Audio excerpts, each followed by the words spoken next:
கை பார்த்தீங்கன்னா ராஜலங்கார ஃபோட்டோ இருந்ததுன்னா போய் பாருங்கள். பழனி முருகனுடைய ஃபோட்டோ இருந்தால் போய் பாருங்கள். இந்த ஃபோட்டோவில் கை இருக்குது பாருங்கள். கையில் இந்த ஆள்காட்டி வரல எதுக்கு யூஸ் பண்ணுவோம்?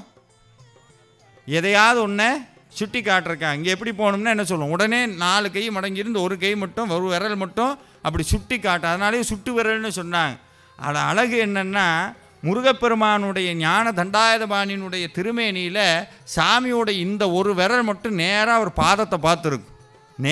பாதத்தை பார்த்துருக்கும். நம்ம கோயிலுக்கு போகிறோம், முருகன் முன்னாடி நிற்கிறோம். முருகா, என் பிரச்சனையெல்லாம் தீரணும், என் கவலையெல்லாம் தீரணும், என் கஷ்டமெல்லாம் தீரணும், நல்லா இருக்கணும், உன் பக்தனாக இருக்கணும், திருப்புகழ் பாடணும், நிறைய கேட்போம். முருகப்பெருமான் எதுவுமே பேசாத மாதிரி நமக்கு தெரியும். ஆனால் அவர் பேசிக்கிட்டே தான் இருக்கிறார். அவர் உண்மையை சொன்னார், எப்பா நீ எதுக்கும் கவலைப்படாத, இந்த விரல் ஒரு விஷயத்தை காட்டும். நம்ம வழி இல்லைன்னு தேடி தானே சாமிட்டு. அங்கேயும் சித்தர்களுடைய பூஜை ஜாஸ்தி.